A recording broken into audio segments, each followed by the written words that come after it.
l'Angleterre, ils sont les 5 membres permanents du Conseil de sécurité des Nations Unies. C'est eux qui doivent amener la paix. Mais malheureusement, ce sont les 5 qui sont les plus grands marchands d'armes sur la terre. Mon frère Sarkozy, tu dis que l'Afrique n'est pas entrée dans l'histoire. Et je voudrais te donner une chance unique pour entrer dans l'histoire pour l'éternité. L'abolition de la guerre sur la terre. Yeah! Abolir la guerre sur la terre. Salut à tous, mesdames, mesdemoiselles et messieurs, merci encore une fois de plus d'être branchés sur cette télévision Tempo Afrique. Merci pour tous ceux qui nous appellent, merci aussi pour tous ceux à tout moment qui nous font beaucoup d'appréciation et qui veulent participer. Et pour participer, vous pouvez appeler simplement le numéro qui est sur votre écran. Ou bien vous pouvez appeler le 612 224 20 26. Ça, c'est le avec code 24 20. Mais ça, c'est conférence call. Je pense que il y aura le téléphone qui est fiché sur votre écran. Vous pouvez l'appeler pour participer. Merci encore une fois de plus. Nous continuons toujours sur le Togo parce que il va falloir que nous arrivons à un résultat bien escompté, raison pour laquelle nous avons choisi le Togo. Et lorsque le Togo sera réellement libéré, c'est toute l'Afrique entière qui sera libérée. Alors, comprenez, parce qu'il y a une femme qui me disait, mais c'est sur le Togo à tout moment. Oui, parce qu'on a procédé à une stratégie pour pouvoir libérer l'Afrique. Merci, merci, merci encore une fois de plus. Revenons rapidement dans ce studio pour parler aujourd'hui du thème sur lequel nous allons débattre aujourd'hui. Ce thème s'intitule « Détermination de la diaspora togolaise pour faire partie le président Faure Gnassingbé ». Si cette diaspora est réellement déterminée, je pense que nous allons essayer d'arriver jusqu'au bout. Comme le disait le président Laurent Gbagbo, on va arriver jusqu'au bout. Merci pour nos chers panélistes qui m'ont toujours fait l'honneur d'être avec moi dans ce studio. Merci, merci pour tous ceux qui nous regardent. Alors, de l'autre côté, professeur, comment ça va? Vous êtes toujours présent pour cette lutte. Comment ça va, professeur? Ah, ça va très bien, ça va, et nous sommes là, nous sommes toujours debout. Je vais profiter de l'occasion pour dire bonsoir à mon grand frère Credo, un infatigable aussi du combat. Je ne vais pas manquer de remercier Malik Sall, qui a toujours été disponible à la cabine technique pour accompagner nos débats.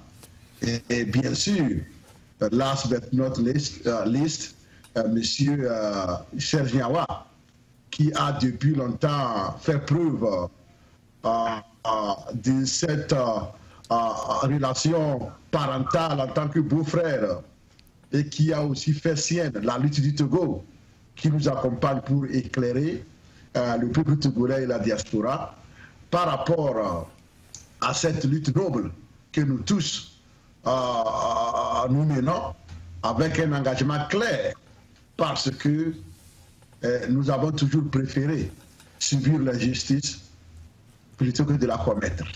Et c'est pourquoi on se bat. Merci. Professeur, merci. Vous vous engagez avec un engagement clair. Je pense que la diaspora togolaise est bien déterminée. Si on le pense, vous allez nous le dire tout à l'heure. Merci, professeur. Merci encore pour votre dévouement, votre esprit, en tout cas vraiment stratégique. Monsieur Credo, Emmanuel, comment ça va? Je vais très bien, merci. Bonjour depuis Atlanta, Georgie. Je remercie et bien sûr le grand Serge Gnawa pour le rôle éminent que vous jouez pour faire passer le message sur le Togo. Je remercie le professeur pour son travail qu'il fait dans la diaspora togolaise, sans oublier le grand Malik Sall qui nous aide à réaliser cette mission, et bien sûr avec son concours nous atteignons les téléspectateurs de la diaspora et partout dans le monde. Merci encore une fois. Credo Manuel, c'est moi qui vous remercie parce que vous êtes engagé pour réellement mener des cultes de prière partout où bon semblera. Pour cette lutte, encore une fois de plus, je crois que vous jouez un rôle éminent dans cette lutte. Merci, merci encore une fois de plus. Merci aussi à Malik Sall qui a suivi la production de cette émission. Pour ceux qui nous prennent en marche, nous sommes au grand débat. Nous allons parler de la détermination de la diaspora togolaise pour faire partie le président Faure Gnassingbé. Alors, professeur, vous avez été hier à DC pour une grande marche que vous avez organisée, une grande marche où on a vu une marée humaine qui s'est déferlée. C'était en tout cas vraiment formidable, comme le dit mon ami, fantabulous. Nous avons vu les Togolais qui ont été déterminés de marcher depuis la Maison Blanche jusqu'au Congrès, au Capitole bien sûr. Alors professeur, est-ce que réellement vous pouvez nous dire si cette diaspora togolaise est réellement déterminée pour faire partir votre président, Faure Gnassingbé? Oui, mais bien sûr, les faits sont là. Donc, moi, je pense que les faits ne nous trompent plus. Il n'y a plus lieu de douter de la détermination de la diaspora togolaise de par le monde, et plus précisément celle des États-Unis d'Amérique. Et hier, nous avons vu des gens qui sont venus du Canada, c'est-à-dire que nous parlons ici de l'Amérique du Nord. C'est-à-dire que toute l'Amérique du Nord a été représentée. Les gens sont venus de beaucoup d'États, des États plus loin, les plus lointains, et pour participer à cette grande marche que nous avions annoncée depuis, gigantesque, et que vraiment le rendez-vous quand même n'a pas manqué, n'est-ce pas, de nous confirmer que c'était vraiment une marche gigantesque. Et je pense que la détermination de la diaspora n'est plus à démontrer. Les preuves sont là et nous allons seulement nous en tenir aux faits et aux preuves sur le terrain.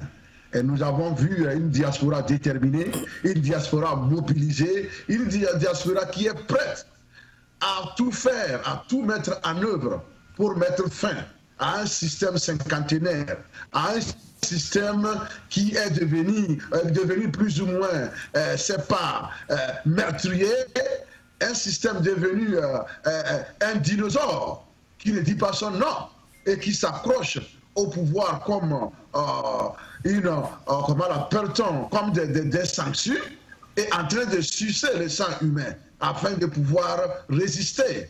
Et c'est une diaspora qui est déterminée à dire non à l'arbitraire. Ce qui m'a marqué hier, au-delà de la mobilisation gigantesque, c'est la disponibilité des services de sécurité, la disponibilité des soldats, la disponibilité de la police américaine, de la police de la Maison Blanche, la police qui était la disponibilité des membres des services secrets, qui étaient là pour nous encadrer, qui étaient là pour nous encourager, qui étaient là pour faire en sorte que notre sécurité puisse être garantie. Donc c'était un contraste. Lorsque j'ai essayé de superposer les deux situations, ce qui se passe au Togo et ce qui s'est passé hier, de façon visuelle, je me suis rendu compte que nous sommes en train d'habiter deux pays diamétralement opposés. C'est-à-dire que pendant qu'au Togo, on matraque les manifestants, on les tue, on les tabasse jusqu'à laisser des traumas permanents sur leur corps.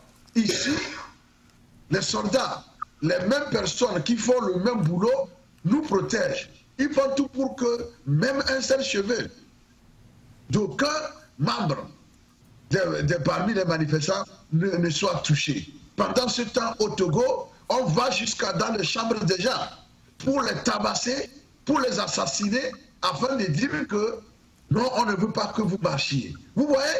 Donc c'est ça qui m'a marqué. De tout cela, j'étais en train d'observer ce contraste-là, et c'est ça qui m'a marqué. Bon, je me suis demandé, est-ce à dire que les Américains sont totalement différents des Togolais? Ne sommes-nous pas tous humains? Nous vivons pas, est-ce que nous ne vivons pas l'or comme eux? Est-ce que nous ne mourons pas comme eux?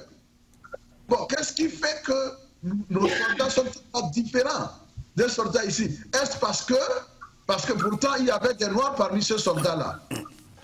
J'invite les soldats togolais à regarder les images. Il y avait des soldats noirs. Donc on ne peut pas me convaincre que la brutalité est togolaise parce que les soldats togolais sont noirs. On ne peut pas me convaincre par rapport à ça. Alors, qu'est-ce qui fait que les soldats togolais sont violents?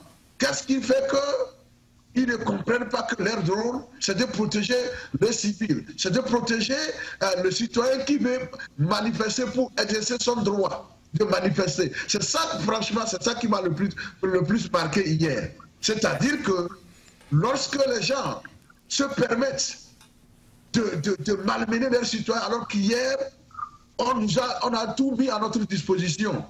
Ces soldats-là ont patienté pendant 4 heures d'horloge pour nous encadrer. Monsieur Serge, vous étiez présent, vous avez vu. Aucun soldat n'a crié sur qui que ce soit pour dire « dégage ». Tout ce qu'on avait voulu, on nous avait servi. Vous vous rendez compte? Alors, je commence par avoir honte, peut-être du Togo, parce que je ne peux pas avoir honte de ma race. Je ne peux pas avoir honte de ma race. Mais j'ai honte du fait que j'appartiens à un pays où les soldats font le contraire de ce qu'ils devaient faire. Bon, là, il faut maintenant se demander pourquoi ils le font. Est-ce parce qu'ils sont devenus des esclaves d'un système et ils sont obligés d'aller contre leurs propres intérêts? Je n'en sais rien. Mais ce qui est sûr, c'est que le soldat togolais s'est ridiculisé dans le monde entier. Et j'ai honte parce qu'il est mon frère. C'est ça qui me gêne. Si je ne le connaissais pas, ça ne me dirait rien. C'est pourquoi une fois encore, je les invite à regarder les images des marches que nous organisons à l'extérieur, voir comment on nous traite. Je vous remercie. D'accord. Professeur, je pense que vous avez tout dit. Nous avons vu hier une marée humaine depuis la Maison Blanche jusqu'au Capitole. L'encadrement était parfait avec la police de la Maison Blanche. Il fallait dire que c'était un beau cortège. La manière dont c'était bien encadré, tu allais voir la police qui arrêtait tous les véhicules pour que la diaspora togolaise bien déterminée parle, dit tout ce qu'elle veut. Nous avons entendu comment cette diaspora s'est explosée. Vous allez voir les images la semaine qui arrive. Et je pense que chacun de nous pourra dire que cette diaspora est réellement déterminée. Je suis vraiment comblé de joie. Je suis vraiment comblé parce que il faut dire que je me suis demandé mais comment est-ce que cette diaspora togolaise a allé jusqu'à la Maison Blanche, prendre la police de la Maison Blanche pour les encadrer jusqu'au Capitole. C'était vraiment extraordinaire. Merci encore une fois de plus. Je pense qu'on verra tout à l'heure si cette diaspora pourrait réellement être organisée, sinon si elle est organisée pour faire partie fort. Alors, Monsieur Credo Emmanuel, comment ça va encore une fois de plus? Je pense que vous avez entendu les échos, comment la diaspora togolaise réellement est déterminée pour faire partie fort. Alors pour vous, comment cette détermination devra se faire si davantage sera? Cette détermination devra se manifester sur tout le front. Et la diaspora togolaise, elle a démontré qu'elle est inlassable, elle est infatigable, et elle veut un changement au Togo. Quelle que soit les différentes tendances que nous avons dans la diaspora, on sent que les partisans du changement sont majoritaires, nettement majoritaires. Donc il n'y a pas de doute. la diaspora veut un changement. Maintenant, il faudra que plusieurs stratégies soient mises en place pour atteindre le but que nous visons. Parce que, comme on le remarque et comme on peut l'observer avec les festivités marquant le 58e anniversaire de l'indépendance du Togo, comme dans son habitude, Faure Gnassingbé ne s'adresse que 2 fois par an au peuple togolais, le jour de l'an et le 27 avril.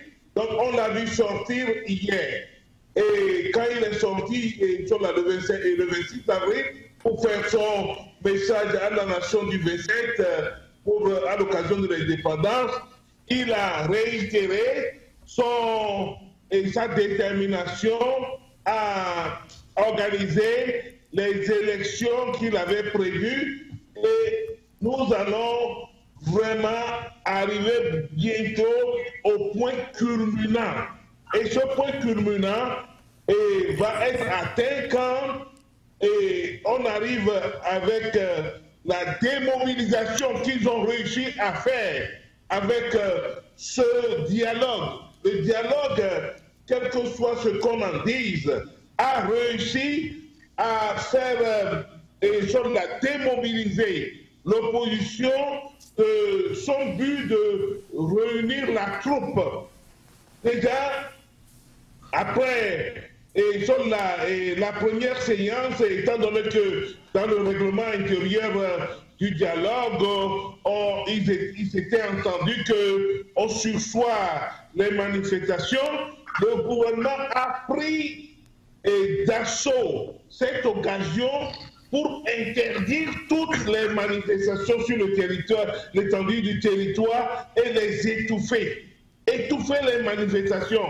On met les soldats dans non seulement les villes qui étaient déjà assiégées, sont toujours assiégées, maintenant les villes où, depuis le 19 août, on sentait qu'il y avait un désir de la population visible et que ce désir devait être amené, le combat vers cette victoire finale, ils essaient d'étouffer cette mobilisation. Donc, la diaspora a son rôle à jouer dedans. La diaspora devra multiplier ses stratégies. Elle devra être vraiment aux aguets parce que je crois que les jours à venir seront très, très, très difficiles pour la lutte au Togo. Je vous remercie pour l'instant. Merci Clodo Emmanuel. Comme le dit certaines personnes, tandis que les manifestants sont amenés au cimetière au Togo quand ils sont en train de manifester pour demander ce qu'ils veulent réellement, un changement, ici aux États-Unis, ils sont réellement encadrés par la police de la Maison Blanche. Nous avons vu ça hier. Alors, spécialement, je voulais dire de passage, merci à notre amie Béatrice de Boston qui a vraiment aimé Tempo Afrique TV. Il faut dire que Tempo Afrique TV est aujourd'hui mondial. Hier, les gens ont connu que le Tempo Afrique TV était dans leur environnement à Washington DC. Ils étaient tous contents. Merci encore une fois de plus. Nous sommes là pour nous battre. Nous sommes là pour nous les Africains. Nous sommes là pour faire la promotion de l'Afrique. Alors, vous pouvez toujours nous appeler pour intervenir sur cette chaîne. Vous pouvez toujours nous appeler pour nous faire des propositions. Merci encore une fois de plus. Et de passage, merci à mon ami Florian Soji, mon ami personnel depuis Washington DC. Merci encore une fois de plus. Si vous êtes en train de suivre Tempo Afrique TV, c'est le grand débat. Alors, professeur, nous avons vu une diaspora, en tout cas vraiment c'était du jamais vu. une diaspora qui a marché, et on a vu que la pluie était en train de se préparer en cascade. Mais monsieur le professeur, vous avez dit, nous allons négocier avec la pluie. Et finalement, vous avez négocié avec la pluie. Il n'a pas plu. Vraiment, on était encore en Afrique, professeur. Tout à l'heure, vous allez en parler. Mais quand on parle de cette diaspora, monsieur le professeur, nous avons vu beaucoup de sous-groupes de cette diaspora. Nous avons vu Mouvement Togo, nous avons vu aussi beaucoup de sous-groupes, monsieur le professeur. Est-ce qu'avec tous ces sous-groupes, comment réellement cette diaspora voudra s'organiser pour arriver à réellement faire partie fort? Parce que avec les sous-groupes, il y a un problème. Le problème, c'est le financement aujourd'hui. Est-ce que le financement va dans un lieu exact ou bien c'est les sous-groupes, chacun expédie le financement? Alors, professeur, puisque vous avez organisé la diaspora, vous êtes l'un des organisateurs de la diaspora, alors comment vous menez cette lutte? Oui, bon, je pense que, comme vous l'avez constaté, nous avons beaucoup de groupes, de sous-groupes qui opèrent dans la diaspora. Mais ce qui est important, c'est que tous ces groupes-là ont un seul objectif. Et cet objectif, c'est d'obtenir le départ pur et simple du régime cinquantenaire. Donc déjà, c'est ce qui nous réjouit tous. Donc les quelques différences que nous pouvons constater ça et là, et ici et là, seront surmontables. Parce que, au moins, l'objectif principal, nous avons quand même, disons, on s'entend à 98% sur cet objectif-là. C'est pourquoi vous avez vu que tout ce groupe-là a été représenté hier. Quel que soit d'où ils venaient, ils étaient là pour crier au fort que désormais le Togo ne peut plus aller dans le sens de la monarchisation. Que désormais le Togo devait amorcer sa démocratisation qui se fait attendre depuis des lieux. Donc alors, et c'est simple, comme vous l'avez vu hier à la réunion, nous avons déjà commencé par évoquer un concept que nous appelons unicité d'action. C'est-à-dire que l'unicité d'action nous permet, dans la diversité, de travailler ensemble sur des projets donnés. C'est-à-dire que lorsque un groupe, par exemple, initie un projet et qu'il soumet ce projet-là à l'ensemble de ces groupes-là, soit ces groupes-là peuvent dire, bon, nous allons travailler ensemble avec toi ou bien nous allons te supporter pour réaliser ce projet-là. Et donc, c'est en ce sens que nous allons nous retrouver dans ce projet, même si nous ne l'exécutons pas ensemble. Le groupe qui a identifié le projet peut continuer, mais nous sommes à l'arrière-plan, on le pousse. Donc, c'est comme ça que nous voulons travailler désormais. Cela nous évite à avoir des problèmes de qui doit diriger quoi, qui doit faire quoi. Vous savez, la volonté de puissance évoquée par, comment l'appelle-t-on, bon, je peux dire Nietzsche et puis les autres philosophes résident en tout le monde. C'est-à-dire que chaque homme veut quand même bien faire, il veut se faire apprécier et il veut en même temps être devant pour le faire. Ce qui fait que nous avons beaucoup de groupes, mais la diaspora togolaise est devenue mature désormais. Elle a compris que avoir des groupes et vouloir se battre pour des problèmes de leadership ne mènera à rien, n'aboutira à rien. C'est pourquoi nous nous sommes entendus de telle sorte que nous puissions avancer ensemble dans ce qu'on appelle unicité d'action, mais toujours en gardant disons, les racines de chaque groupe. Et c'est là, moi, je sais que ça va marcher. Pour ce qui est du financement, je pense que désormais, quand nous avons un projet commun qui est gigantesque, chaque groupe contribuera, chaque groupe fera un appel de fonds pour qu'ensemble on puisse converger les finances dans un endroit donné pour pouvoir l'utiliser à ces fins-là. Donc ça sera très facile, comme vous l'avez vu hier avec le dîner des galas, avec les levées de fonds. On fera désormais, nous allons multiplier de ces actions-là pour amener tout le monde à faire quelque chose. Mais ce que je vais profiter de l'occasion ici pour dire, c'est que les groupes et nos membres déjà reconnus, nous faisons déjà notre part. Mais nous avons près de 75 à 80% des Togolais qui n'ont pas encore rejoint cet effort de lutte. Sur le plan financier ou sur le plan mobilisation humaine. Donc, nous sommes en train de lancer cet appel-là à tous ces gens-là, à tous ces frères, à toutes ces sœurs de la diaspora, de se joindre à nous pour ce travail noble. Parce que s'ils ne le font pas, demain, ils n'auront rien à raconter à leurs fils ou à leurs filles. Parce que nous, au moins, nous aurons quelque chose à dire. Qu'au moment où la nation avait besoin de nous, on s'était levé, on s'était exposé. Et on avait risqué tout pour braver la tyrannie afin, n'est-ce pas, de la vaincre. Donc, j'invite tout le monde à se joindre à nos groupes afin qu'eux aussi puissent avoir quelque chose à dire. La peur, c'est ce que la dictature mange. La nourriture d'un dictateur, c'est la peur de la personne qu'il opprime tous les jours. C'est ça. C'est la peur de sa victime. C'est ça son essence. C'est comme la peur est pour le dictateur ce qu'est l'essence pour une voiture. Si la victime n'a pas peur, la dictature tombe. C'est pourquoi j'invite tout le monde, ceux qui sont encore en Europe, en Amérique, partout dans la diaspora, et qui pensent que bon, moi je vais rentrer au pays, je ne veux pas de problème, c'est pourquoi je ne marche pas, ils se trompent. Nous avons vu des gens au pays, ils n'ont jamais marché, mais on est allé dans leur chambre, on les a attaqués, certains en sont morts. Nous venons de perdre un frère à Bafilo ce matin. Ce frère-là, c'est lors des matraquages de octobre à Bafilo, qu'on avait bastonné à mort. Il a survécu pendant combien? Aujourd'hui, 6e mois, 7e mois. Il en est mort de ces matraques-là. Nous l'avons perdu. Il est mort aujourd'hui par la faute des tortionnaires de la République. Il est mort des suites des bastonnades inutiles.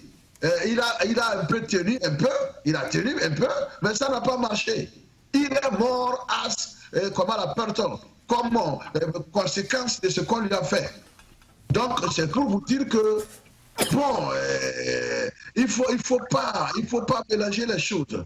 Les tyrans, les soldats togolais, que tu manifestes ou pas, ils vont te bastonner. La fois passée, il y a un frère qui a témoigné. Il a dit que quand on les avait arrêtés la nuit, là, à la veille de la marche du mercredi, le mardi soir, où on a improvisé une patrouille inutile, il a dit que dans leur groupe, là où on les avait amenés, ils étaient assis. Et un gars s'était mis à parler kabyle aux soldats. Qu'est-ce que le soldat a dit? Hey, imbécile, tu penses qu'en parlant kabyle, je vais te laisser, vous êtes les mêmes, vous tous vous allez subir. Donc c'est pour vous dire que désormais, le régime togolais est devenu fou. Il souffre de la démence. Nul n'est épargné. Que tu sois kabyle, Losso, Kotokoli, Mina, Wachi, ils sont devenus fous. Ils n'ont plus confiance. Ils ont peur. Ils vont taper même leur propre papa. Ces soldats vont taper leur mère et leur père pour défendre fort. C'est là où nous leur disons qu'ils n'ont qu'à faire attention. Parce que en tapant le papa à autrui, tu es en train de taper ton propre papa. C'est pourquoi je dis qu'ils ont déjà commencé par frapper leur papa. Et c'est très dangereux. Quand vous arrivez là, vous traversez, n'est-ce pas, ces niveaux-là, c'est fini. Vous êtes foutus dans la vie. Alors je les mets en garde. Je mets les soldats togolais en garde contre ces actes qui sont répréhensibles. Ils n'ont qu'à se ressaisir. Parce qu'après fort, il y a une vie après fort. Après fort, ce n'est pas la fin du monde.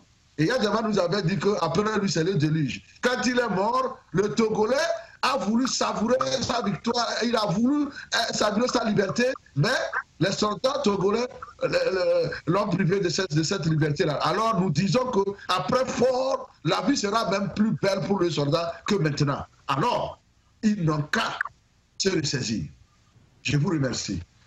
Merci, professeur. Je crois que la diaspora togolaise a beaucoup à faire parce que vous avez parlé des sous-groupes. Il est temps maintenant d'être de mettre en place une organisation. Peut-être que vous pouvez appeler Togo d'abord jusqu'à ce que cette organisation soit mise en place. Nous verrons ce qu'il a lieu de faire. Alors, Monsieur Credo Emmanuel, je crois que le professeur a parlé d'une bonne organisation. Alors, quelle proposition vous faites, à part ce que vous avez dit tout à l'heure? Vous avez parlé de la mise en place des stratégies. Vous allez en parler encore tout à l'heure, mais comment vous souhaiteriez que cette diaspora soit mise en place, soit déterminée dans un premier temps, ou bien, parce qu'on a des sous-groupes, quels sont les conseils que vous pouvez prodiguer à la diaspora togolaise pour être encore mieux soudée dans sa lutte? Oui, le premier conseil que moi je veux promulguer pour que la diaspora togolaise puisse participer effectivement à l'assaut final. Parce que, comme je le dis, en janvier, lors de l'une de nos émissions, j'avais dit que c'est bien prévisible que le programme du gouvernement en place de ce régime, c'est de créer un dialogue et souhaiter que ce dialogue échoue. Et dès que le dialogue va échouer, ils avancent vers leur plan B en maintenant leur programme d'élection, leur calendrier d'élection, et amènent les gens aux élections de gré ou de force. Il y aura état d'urgence. On va amener l'armée à quadriller toutes les villes du Togo. Et quand ça va se faire, il y aura un génocide qu'on ne pourrait même pas estimer. On va prendre l'armée pour terroriser et puis détruire la population. Donc, c'est le programme qui avance. Hier, à la veille de l'indépendance, Fora a annoncé que le calendrier va être respecté. Qu'est-ce que ça veut dire? Il sait que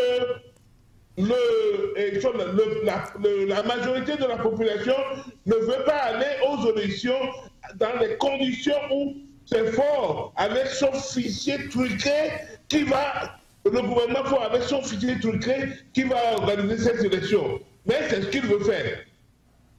De deux, ils prennent l'armée pour terroriser et puis créer un climat où, avec le concours d'un soi-disant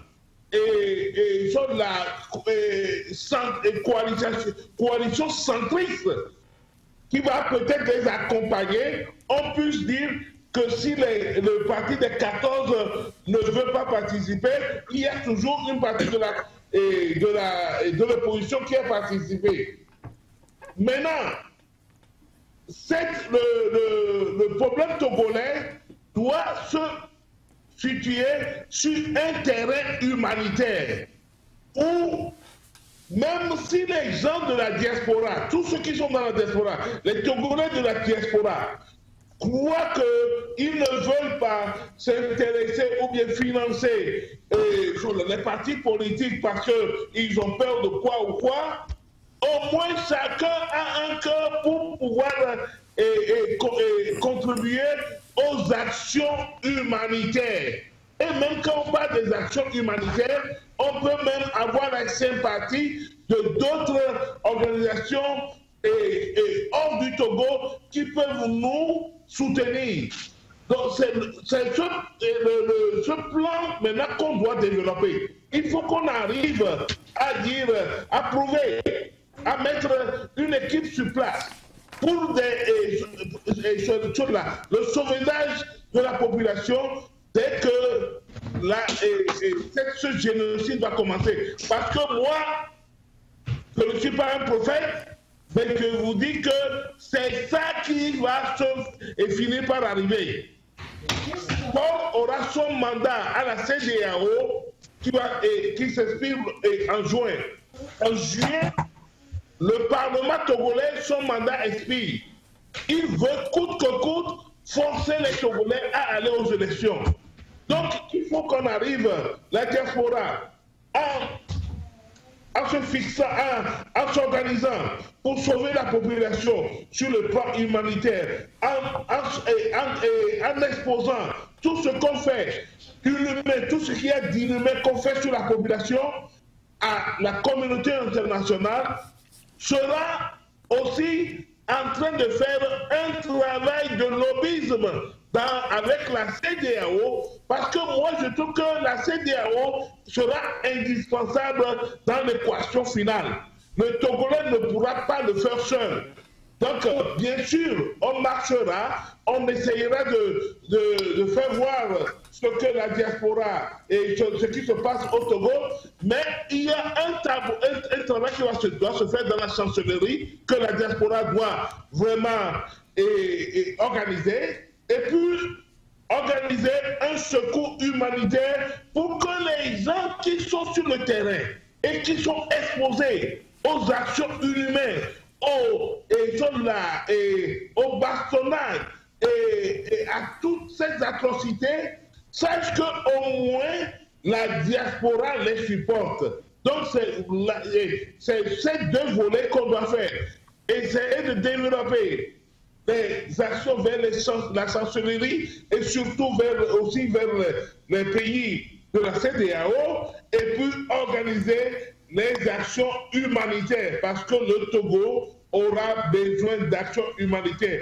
Laissons tomber la politique. Si on dit « oh, on ne veut pas participer à la politique », que ce soit croyant, non croyant, tu as quand même un truc humain, tu as un cœur et tu sais qu'il y a des gens qui sont exposés et il faut qu'on les soutienne. Et on arrive à les aider. Donc, ces points doivent être nos deux plans qu'on doit, en tant que Togolais de la diaspora, essayer de développer. Je vous remercie. Merci Credo, merci encore une fois de plus. Professeur, je pense que vous avez entendu ce que M. Credo Emmanuel vient de dire. Je pense que vous êtes là-dessus.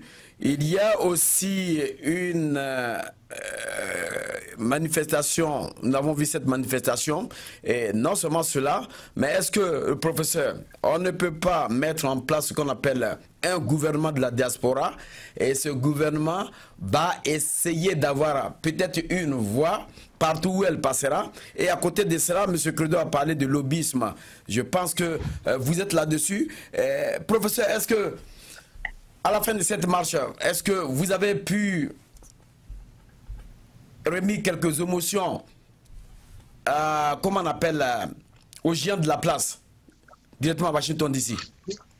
En effet, vous savez que ici, ce qui se passe, c'est que avant toute marche, nous négocions avec soit des sénateurs, soit des congressmen, les gens du Congrès, soit avec la Maison Blanche. Et nous leur disons l'objet de la manifestation. Et là, l'on nous demande d'envoyer un mémorandum afin qu'ils puissent se situer. Et donc, nous l'avons fait. Mais pour ce cas précis, le cas de la marche d'avant-hier, ils sont même allés loin. Nous avons envoyé une délégation qui a été reçue par la sénatrice de Maryland, qui a pu le recevoir mercredi, et à qui la délégation a remis notre mémorandum qui retraçait les points essentiels de nos revendications, à savoir le retour à la Constitution de 1992, ou à défaut le départ pur et simple de Faure Gnassingbé, le vote de la diaspora et le déverrouillage du cadre électoral au Togo. Et donc, nous avons pu nous réjouir du fait que cette délégation a pu discuter de ces points-là de façon claire, à tête. Et la sénatrice a quand même, c'est pas accepté de faire sienne cette démarche-là auprès de ses pairs, les sénateurs américains, afin que leur position puisse être clarifiée davantage par rapport à la tragédie qui s'abat sur le Togo, par rapport au non-respect des droits de l'homme au Togo, par rapport à la volonté manifeste de la monarchisation du Togo et par rapport au refus catégorique du monarque absolu du Togo d'ouvrir le Togo à la démocratie. Je pense que nous sommes très contents du travail qui a été fait par notre délégation. C'est ici le lieu d'ailleurs de jeter des fleurs à cette délégation qui était composée de plusieurs membres, des membres de plusieurs associations qui opèrent déjà dans cette unité d'action. Moi, je pense que nous avons atteint notre objectif. Hier, c'était l'apothéose de cette démarche-là et nous avions aussi, la sénatrice nous avait promis qu'elle pourrait sortir encore, saluer le public. Mais entre-temps, au cours de la marche, pendant qu'on était devant le Sénat, le Congrès, elle nous a communiqué à travers un texte que c'est comme ça qu'ils ont un vote important et qu'elle ne pourra pas sortir. Mais néanmoins, elle a envoyé des gens qui ne nous ont pas adressé la parole, mais qui ont pu observer et avec qui nous avons pu échanger à côté pour nous dire que désormais, ils sont au courant de ce qui se passe. Désormais, la machine est en marche et que désormais nous aurons une bonne écoute au niveau du Congrès américain. C'est ça qui nous a réjouis hier et c'est ce qui fait que notre espoir a encore grandi par rapport à ce que à là où nous étions. Et cet espoir-là, c'est ça qui fait que nous sommes sûrs que, quel que soit le cas, les choses vont bouger d'ici là. Parce que désormais, tout le monde est convaincu qu'il y a deux camps qui s'opposent. Le camp du peuple togolais qui réclame sa liberté et le camp des tyrans de la minorité pieuse qui continue de brimer et d'opprimer tout un peuple depuis 53 ans bientôt. C'est pourquoi nous avons demandé par ailleurs à nos interlocuteurs que désormais, ils n'ont qu'à avoir le courage de dire que toi là, tu es un bully. Et il faut cesser de maltraiter les faibles, les victimes, parce que tu as une armée qui devait se mettre au service du peuple, mais elle se met maintenant à massacrer ce peuple-là. Désormais, tout le monde entier le sait, et je pense que Faure Gnassingbé n'aura que ses yeux pour pleurer. Merci. Merci, professeur. Merci, professeur. Je pense qu'un travail laborieux est en train d'être peaufiné, en train de se faire. Nous l'espérons bien pour que cette diaspora arrive à cette détermination. Merci à tous ceux qui nous regardent. Monsieur Credo, votre dernier mot, parce qu'on n'a plus le temps. On n'a plus le temps. Bon, mon dernier mot, c'est que il faut qu'on arrive en tant que Togolais, comme je le dis, de la diaspora, à tout faire pour attirer l'attention de nos voisins immédiats, c'est-à-dire l'organisation sous-régionale, la CEDEAO. Lors de leur dernière rencontre, la CEDEAO a mandaté le président Nana Akufo du Ghana et Alpha Condé de la Guinée. Bon, ça fait aujourd'hui la deuxième semaine, on n'a pas vu on n'a pas encore vu les trucs commencer à bouger. Mais il faut qu'on arrive à approcher cette organisation et à essayer de mettre devant eux les doléances, comment les choses se compliquent au Togo, avec l'interdiction pure et simple des marches. On a utilisé le dialogue. Regardez, les marches que l'opposition a lancées cette semaine, ces marches n'ont pas pu avoir lieu. On sécrète, on s'en va en secret. Le siège des leaders de l'opposition, on intimide. Donc ça, ce n'est que le début du commencement. Il y aura, ça va plus s'empirer. Dès qu'on arrive à mettre la population complètement hors de la rue, le boulevard s'ouvrira pour que la deuxième phase, c'est d'aller vers des élections truquées et dire que voilà, le peuple s'est prononcé. C'est ce que le gouvernement souhaite. Il ne faut pas qu'on en arrive là. Il ne faut pas qu'on en arrive là. Il faut qu'on arrive à essayer d'éviter que d'arriver à ce point. Donc je prie que la diaspora puisse mettre des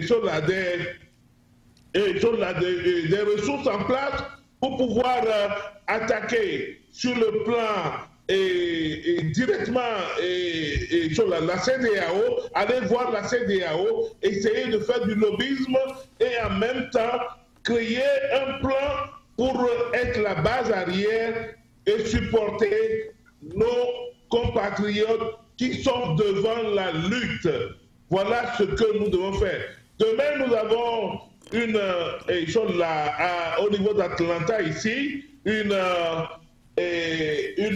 séance de prière que nous allons faire pour pouvoir essayer de demander l'aide de Dieu pour que les trucs puissent aller sans effusion de sang et que le Togo puisse sortir de cette crise. Mais en même temps, moi, dans mon sermon, je vais donner beaucoup un accent sur le côté humanitaire dont je parle. Il faut qu'on arrive à mettre un accent sur le côté humanitaire et que chacun, dans son coin, s'il n'a pas les sous pour aller faire les marches, s'il ne peut pas se déplacer pour aller faire le marche, laisser le boulot, s'il ne peut pas demander la permission pour aller faire le marche, au moins participe d'une manière ou d'une autre. On dit souvent que l'argent, c'est le nerf d'une guerre. Nous ne sommes pas en guerre, mais je vais extendre ça que l'argent, c'est le nerf de toute lutte. C'est le nerf de tout combat. Il n'y a pas de lutte sans sous. La famille Adema s'est approprié les fonds, les ressources du Togo, et c'est avec ça qu'il reste au pouvoir. Maintenant, la diaspora n'a qu'à mettre l'argent de la main dans la poche et organiser des ressources humanitaires pour sauver le Togo. Je vous remercie. Merci, merci Credo Manuel. Professeur, je ne vais pas quand même vous laisser sur votre fin. Je pense que vous voulez, comment on appelle, donner votre mot de fin pour remercier la diaspora profonde et aussi remercier ceux qui ont réellement mis en place cette marche qui a fait du feu. Alors, professeur, on vous écoute. Merci, oui, je voudrais tout simplement remercier nos amis de DMV, DC, Maryland, puis Virginia, de ce côté-là, qu'on appelle communément appelé les gens du terrain. Donc nous avons utilisé nos amis qui sont autour de DC comme comité d'organisation pour organiser cette marche-là. Bien sûr, on a toujours été en contact à travers les téléconférences pour continuer, mais étant sur le terrain, ils ont pu abattre un travail appréciable. Je vais citer quelques-uns. Nous avons Anani Dieta-Major et Timothée qui étaient vraiment en tête de cet effort-là. Et nous n'allons pas oublier tout cela qui, de près ou de loin, ont pu faire de cette marche une réussite. Les délégations qui sont venues de New York, et des délégations très fortes. Je vais profiter plus précisément pour remercier nos femmes, nos mamans, qui, de New York, ont pu apporter à manger à presque tout le monde. Les gens étaient satisfaits. Les gens parlaient d'Aïmolu comme si c'était au Togo. C'était très important. Ils parlaient de Wachi en Kotokoli et Aïmolu Amina, c'est la même chose. En tout cas, bravo à ces sœurs-là. Si vous m'écoutez, je suis en train de vous exprimer la gratitude de toute la diaspora togolaise qui était à DC hier. Ce que vous avez fait, c'est votre façon de contribuer à la lutte. C'est l'effort de la lutte. C'est très important.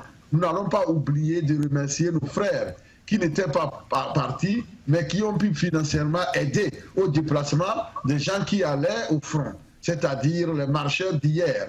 ils ont pu bénéficier des appuis, ça et là, de tout un chacun. Je ne vais pas manquer de remercier nos frères des autres pays, les vrais panafricanistes, les frères du Niger, qui nous ont accompagnés. Ces deux frères ont accompagné la délégation togolaise à DC.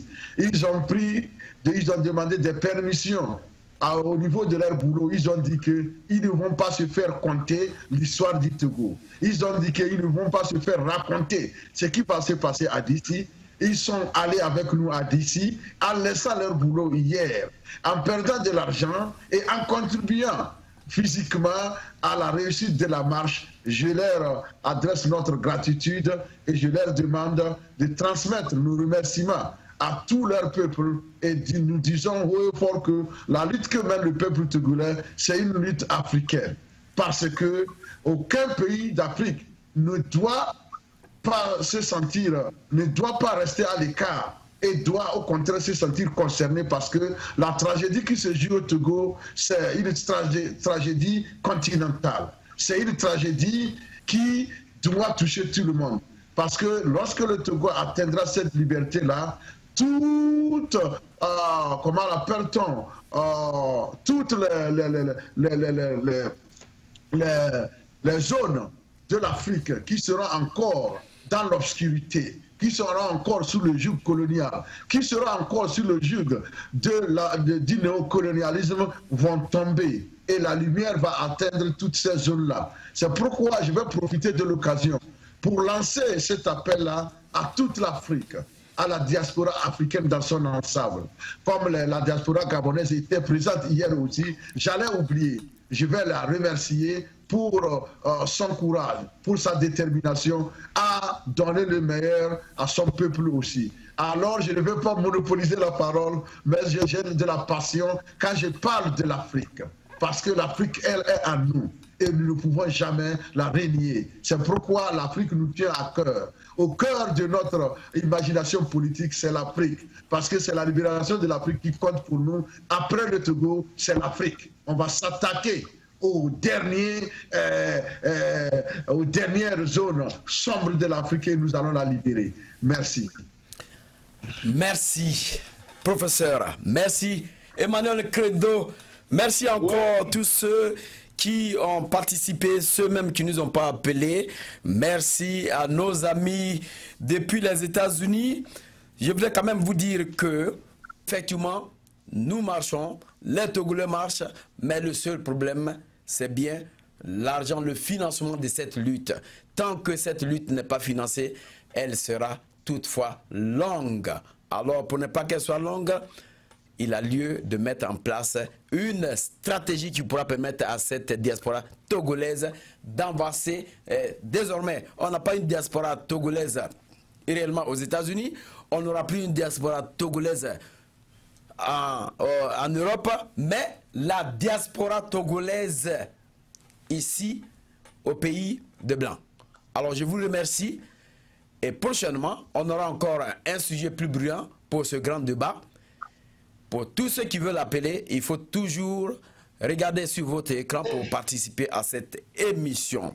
Quant à moi, Serge Niawa, je vous dis simplement au revoir et à bientôt pour une grande édition de Grand Débat la semaine prochaine, si Dieu le voulant. Merci aussi à Malik Sall pour la réalisation de cette émission. Encore une fois de plus, nous allons nous retrouver la semaine prochaine. Au revoir. Merci. Nous voulons la paix. Voilà. On parle des droits de l'homme, des droits de l'homme. Oui. Quand il n'y a pas de paix, il n'y a pas de droits de l'homme. Soyons sérieux. Yeah! Et je voudrais ici interpeller la France, les États-Unis, la Russie, la Chine, l'Angleterre. Ils sont les 5 membres permanents du Conseil de sécurité des Nations Unies. C'est eux qui doivent amener la paix. Mais malheureusement, ce sont les 5 qui sont les plus grands marchands d'armes sur la terre. Mon frère Sarkozy, tu dis que l'Afrique n'est pas entrée dans l'histoire.